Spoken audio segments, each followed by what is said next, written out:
உழைப்பால் உயர்ந்தவர். ஒரு கடை தெருவில் பல கடைகள் இருந்தன. அனைத்து கடைகளும் ஒரே மாதிரியான பொருளையே வியாபாரம் செய்தன. எல்லா கடைகளிலும் வியாபாரம் சற்று மந்தமாகவே நடந்தது.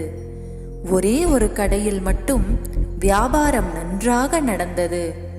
அந்த கடையின் முதலாளியும் ஊழியர்களும் எல்லா நேரங்களிலும் சுறுசுறுப்புடன் காணப்பட்டார்கள். கடையில் பொருள்களை அடுக்கி வைப்பதிலும், கடையை பளிச்சென்று கண்ணை கவரும் விதத்தில் பராமரிப்பதிலும், பொருள்களை பற்றிய விளம்பரங்களிலும், வாடிக்கையாளர்களின் காலத்திற்கேற்ற தேவைகளை புரிந்து கொண்டு அவற்றை பூர்த்தி செய்வதிலும் பல புதுமையான அணுகுமுறைகளை கையாண்டார்கள்.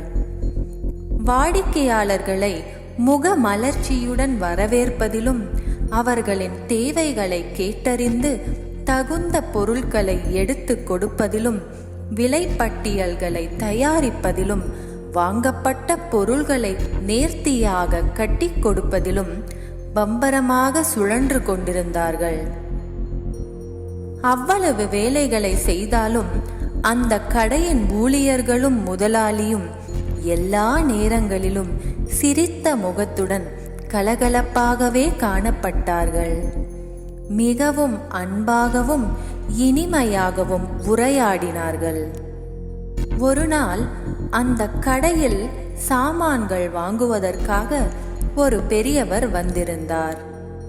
சாமான்களை வாங்கி முடித்து விடை பெறும் நேரத்தில் கடையின் முதலாளியிடம் சென்று, ஐயா, நீங்கள் மிகவும் அதிர்ஷ்டம் செய்தவர். ஏனெனில் மற்ற கடைகளை விட உங்களுடைய கடையில்தான் வியாபாரம் மிகவும் நன்றாக நடக்கிறது என்று கூறினார். அதை கேட்ட கடையின் முதலாளி பெரியவரை நோக்கி, மன்னிக்க வேண்டும் ஐயா, அதிர்ஷ்டம் என்று கூறி என்னை அவமானப்படுத்திவிட்டீர்களே. வியாபாரத்துறையில் என்னுடைய முன்னேற்றத்திற்கு காரணம் என்னுடைய அயராத உழைப்பு என்றுதான் நான் நம்புகிறேன். வெறும் அதிர்ஷ்டத்தை நம்பிக்கொண்டு கடையை திறந்து வைத்துக் கொண்டிருந்தால் என்னால் வாடிக்கையாளர்களை கவர்ந்து இழுக்க முடியாது. இதற்கு முன்னரும் இங்கு வேறு ஒருவர் கடை வைத்திருந்தார். வியாபாரத்தில் நஷ்டம் ஏற்பட்டதால் கடையை எனக்கு விற்றுவிட்டார். அப்படியானால் அவருக்கு அதிர்ஷ்டம் இல்லையா? அயராமல் உழைப்பவர்களுக்கு ஆண்டவன் அருள் புரிவார் என்ற அசைக்க முடியாத நம்பிக்கையுடன் நான் எல்லா நேரங்களிலும் சுறுசுறுப்புடன் செயல்படுகிறேன்.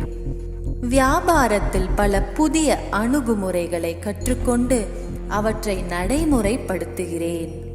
நான் மட்டுமல்ல, வேறு எந்த துறையை சார்ந்தவராக இருந்தாலும் சரி, உழைப்புக்கு தகுந்த பலன் கண்டிப்பாக உண்டு.